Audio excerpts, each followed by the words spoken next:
As growing up as a regular college football fan and also a Florida Gator fan, everybody knew that Ben Hill Griffin Stadium, the Swamp, is one of the most intimidating places to play. Very loud to play, very loud. You can't concentrate. It can mess up simple plays for an opponent, especially at nighttime.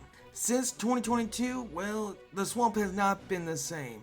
Week 1 of the 2024 college football season, Miami went into Florida, Ben Hill Griffin Stadium, where the heat actually absorbs in the stadium during the afternoons, making it very difficult to play, and the loudness can scramble your brain at the same time.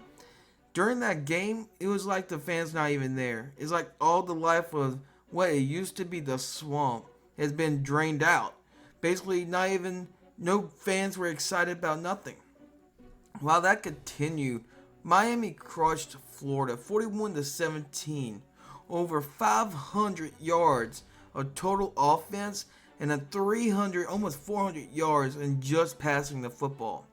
It seems like Florida Gators had no pride. They used to have pride even when they were losing and even having mediocre seasons during Ron Zook era. Even under Will Muschamp's mediocre, even a couple, 2-3 bad years under him, his team fought, and also they were competitive and have a good defense and never quit. Even under Jim McElwain, even brought them to 2 SEC championships and had one bad year. And even Dan Mullins last year at Florida, they were even able to make a bowl game. The last 2 years for Billy Napier has been pretty average. Wasted pretty good talent of AR-15, yet to be seen in a whole season of the 2023 season of the Indianapolis Colts, been cut short because of injury. Since the tenure of Billy Napier, it seemed like the Florida Gator program had took a very bad step back. Even though Dan Mullen, the year before Billy Napier, at least they made it to a bowl game.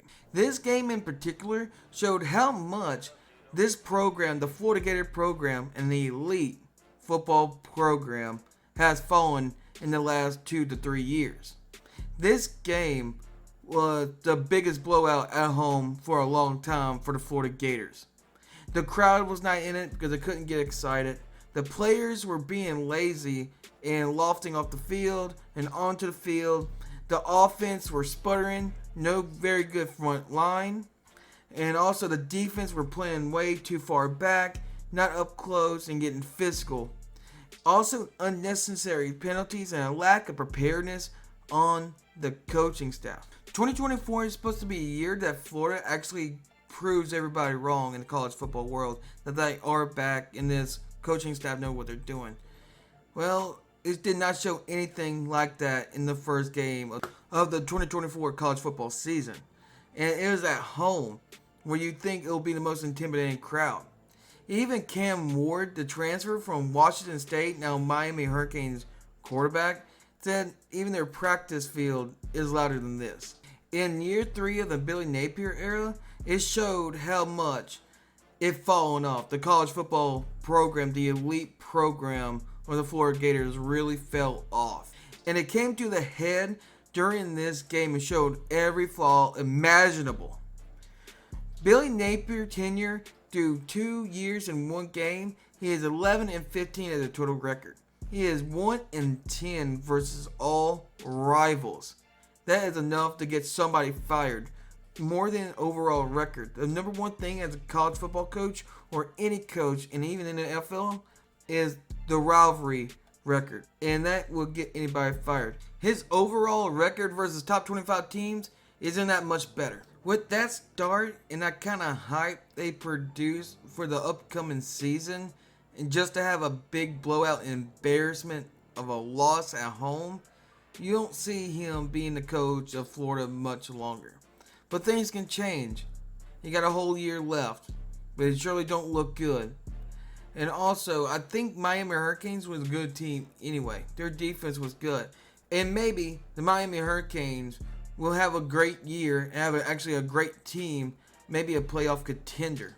But what will be next if they did fire Billy Napier?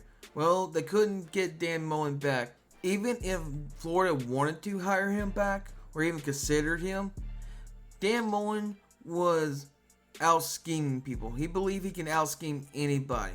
That made him look great and brought them 3 New Year Day appearances. But when the downfall was, he thought he can out scheme anybody, and it caught up to him and just out scheme people and put schemes for certain players caught up to him. Even though it led to a 6-6 year, he got fired. Coaches before Dan Mullen, Will Muschamp, didn't really have a good sense of a whole team dynamic. He was really good on the defense, but not really great on the offense. But he knows how to rally the troops and have aggression and emotion. Jim McElwain, he was okay on offense, good enough to get by, but also great on defense. But he wasn't really the right fit for the Florida Gators. Urban Myers was basically a great coach, had great recruits and basically great recruiting. What knows what it means to be a Gator. Even though it caught up to him at the end and it all fell apart, a 7-5 season in 2010 was still better. And if he didn't quit Florida, there would still be a top program under his watch. Maybe not as great as Tim Tebow days, but still not really dropping off in significant level, where the elite program getting questioned if it's elite still or not. If I was on a hiring staff, I would actually get a guy that actually has a good overall view of how a SEC team is behind the scenes and know what it takes to have a great SEC team that can contend not for SEC championship, not only that, but also national title hopes and championships go along with that. And a guy that actually knows what it means to be a Florida Gator, a national brand, to any college football team or even an NFL team. In my opinion, it's pretty sad as a Florida Gator fan, but also as a college football fan, to see that a lack of effort and what it means to be a Florida Gator has fallen off. An elite program built in the 90s through all the way through the late 2000s and 10s, well, be completely destroyed and basically getting questioned if it's elite or not. And are they even back? Or when are they going back? Or are they even capable to even be coming back as a program anytime soon? Well, time will tell. It's still young in the season for 2024.